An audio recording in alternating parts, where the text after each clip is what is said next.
సంవత్సరాలుగా TRS party ఆ నియోజకవర్గంలో ఏమి చేయకపోవడంతో ఎన్నికల్లో ఆ టీఆర్ఎస్ పార్టీ అభ్యర్థిని గెలిపించడానికి ఆ నియోజకవర్గ ప్రజలు వారి వైఫల్యాల మీద చర్చ జరగకుండా ఉండాలని డైవర్షన్ పాలిటిక్స్ చేస్తోంది టీఆర్ఎస్ పార్టీ.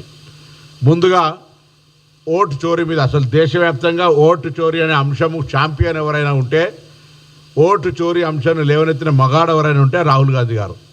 అటువంటి ఓటు చోరీకి సంబంధించి దేశవ్యాప్తంగా ఉద్యమం జరుగుతుంటే ఇక్కడ టీఆర్ఎస్ పార్టీ బీజేపీ కలిసి 10 సంవత్సరాలు కేంద్రంలో రాష్ట్రంలో అధికారంలో ఉన్న వీళ్ళు కొత్త విచిత్రంగా మరి ఓటు చోరీ మీద మాట్లాడుతూ ఉన్నారు. మేము ఎన్నికల కమిషన్ డిమాండ్ చేసినాం, టీఆర్ఎస్ ఫిర్యాదును స్వీకరించారు కదా, మేము కూడా ఫిర్యాదు చేస్తా ఉన్నాం, దాని మీద నిజమైనటువంటి నిగ్గు తేల్చండి అని చెప్పినాం. ఆ డైవర్షన్ పాలిటిక్స్ క్లోజ్ చేసినారు. కొంత రోజులు సానుభూతి పేరు మీద ఓట్లు సంపాదించడానికి కొంత వ్యవస్థను ఏర్పాటు చేసుకున్నారు. దాని తదుపరి మళ్ళీ ఇంకొక రకంగా ఒక నినాదం తీయడం. నిన్న మొన్న ఆటోలకు సంబంధించి కొన్ని రోజులు మా అభ్యర్థిని రౌడీది, ఒక backward class educated highly educated candidate పట్టుకొని రౌడీది అని చెప్తా ఉన్నారు. ఇలా అవన్నీ మా ఆశీర్వచనంగా భావిస్తున్నారు మా అభ్యర్థికి. వాళ్ళ విమర్శ మా అభ్యర్థి యొక్క ప్రాధాన్యత, మా అభ్యర్థి యొక్క ప్రచార సరళిని చూసిన తర్వాత వాళ్ళకి భయపడి ఈ విధమైన విమర్శలు చేసే ప్రయత్నం చేస్తూ ఉన్నారు. ఇక నిన్న మొన్న కొత్తగా ఆటోలలో ఎక్కి పెద్ద పెద్ద మనుషులు ఆటోలలో ఎక్కి ప్రయాణం చేస్తూ ఉన్నారు. నేను అడుగుతా ఉన్న టీఆర్ఎస్ పార్టీని రవాణా శాఖ మంత్రిగా 2012లో బొత్స సత్యనారాయణ గారు రవాణా శాఖ మంత్రిగా ఉన్నప్పుడు తప్ప కనీసం కొత్త వాళ్ళు ఉపాధి ఆటో కార్మికులుగా, ఆటో వాళ్ళుగా వాళ్ళ కుటుంబాలను నడుపుకునే అవకాశాన్ని కూడా మీరు ఇవ్వలే. 2012 తర్వాత ఇప్పుడు మొన్న దాదాపు 20,000 ఆటోలకు హైదరాబాద్లో పర్మిట్లు ఇచ్చినాము. మేము ట్రాన్స్పరెంట్గా ఈవీ ఎలక్ట్రికల్ ఆటోలకు సంబంధించి హైదరాబాద్లో కొత్త ఆటోలు ఆఫ్టర్ 2012 13 సంవత్సరాల తర్వాత ఇలా ఆటో వాళ్ళంతా కొత్త ఆటోలు తీసుకొని ఉపాధి అంశానికి సంబంధించి వాళ్ళ జీవన శైలి మెరుగుపరుచుకునే ప్రయత్నం చేస్తూ ఉన్నారు. ఎస్, మా ఎలక్షన్ ప్రామిస్ ఉంది, కానీ మీరు చేసిన ఆర్థిక సంక్షోభం, ఆర్థిక విధ్వంసం వల్ల ఆ పథకాన్ని అమలు చేయలేకపోతుండొచ్చు. తప్పకుండా నా తెలంగాణ రాష్ట్ర ఆటో కార్మికులందరికీ విజ్ఞప్తి చేస్తాను, అది తప్పకుండా అమలు చేస్తాం. మీకు సంవత్సరానికి 12,000 రూపాయలు ఇచ్చే వాగ్దానం పట్ల మాకు చిత్తశుద్ధి ఉంది. ప్రభుత్వంలో ఆ చర్చ జరుగుతూ ఉంది. దాని వాతావరణం సానుకూలంగా ఆర్థికపరమైన కొత్త వెసులుబాటు రాగానే కార్యక్రమం చేస్తామనే మాట మనం చేస్తాను.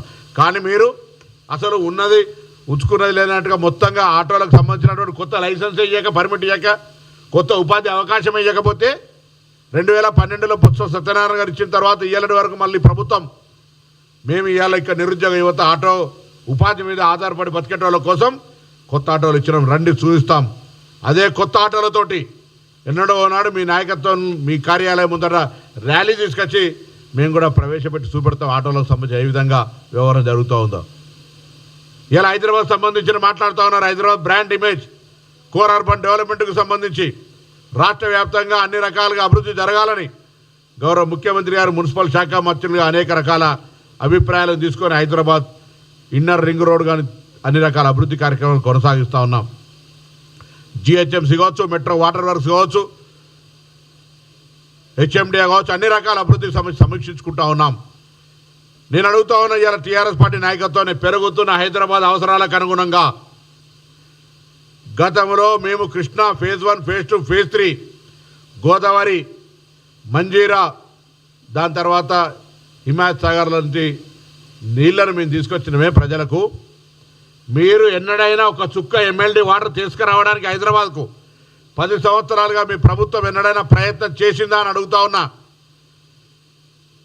పెరుగుతున్న హైదరాబాద్ నీటి అవసరాలను తీర్చడానికి సంబంధించి గత ప్రభుత్వంగా మీరు 10 సంవత్సరాలుగా ఎన్నడైనా ఒక నీళ్ళ చుక్క రేవడానికి మీరు ఎన్నడైనా ప్రణాళిక సిద్ధం చేసిరని అడుగుతా ఉన్నాం. ఇలా ఒక మాట ప్రయత్నం ఇంటర్నల్గా హైదరాబాద్ బ్రాండ్ ఇమేజ్తో పాటుగా ప్రజల సౌకర్యాలను కలిగియడానికి ఇక్కడ ఉండబడేటువంటి అన్ని రకాల వ్యవస్థల, రియల్ ఎస్టేట్ కావచ్చు, టూరిజం కావచ్చు, మెడికల్ అండ్ హెల్త్ కావచ్చు, ఎడ్యుకేషన్ కావచ్చు, ఇన్ఫ్రాస్ట్రక్చర్ కావచ్చు, ఇలా డెఫినెట్లీ హైదరాబాద్ సంబంధించిన విషయాల అన్ని రంగాల్లో మేము ప్లానింగ్ చేసుకొని పోతా ఉన్నాం. గతంలో చేపట్టినటువంటి అనేకమైనటువంటి పెద్ద పెద్ద భారీ పరిశ్రమలు కావచ్చు, ఔటర్ రింగ్ రోడ్లు కావచ్చు, ఎయిర్పోర్ట్లు కావచ్చు, లేదా గతంలో నిజాం కాలంలో నిర్మించినటువంటి ఆనాటి చారిత్రాత్మకాలు తప్ప ఆర్భాటాలకు కట్టేటువంటి సెక్రటరేట్లు తప్ప ప్రజాభవన్లు ప్రజలకు సంబంధించి తప్ప మీరు ఏమి నిర్మాణాత్మకంగా పేదలకు ఉపయోగపడే పనిచేశారని అడుగుతా ఉన్నాం. అందుకే ఇలా ప్రజలు ఆలోచన చేయాల్సిన అవసరం ఉంది. అభివృద్ధి కావాలనుకోని కంటోన్మెంట్ ప్రజలు ఉప ఎన్నికల్లో ఏ విధంగా అయితే కాంగ్రెస్ గెలిపించినారో అదే పద్ధతిలో జూబ్లీహిల్స్లో కూడా ఉప ఎన్నికల కాంగ్రెస్ను గెలిపించి ప్రజాప్రభుత్వం చేస్తున్న కార్యక్రమాలను ఇంకా భవిష్యత్తులో క్షేత్రస్థాయికి తీసుకుపోయే విధంగా ఆశీర్వచనం చేయమని చెప్పి కోరుతా ఉన్నాం.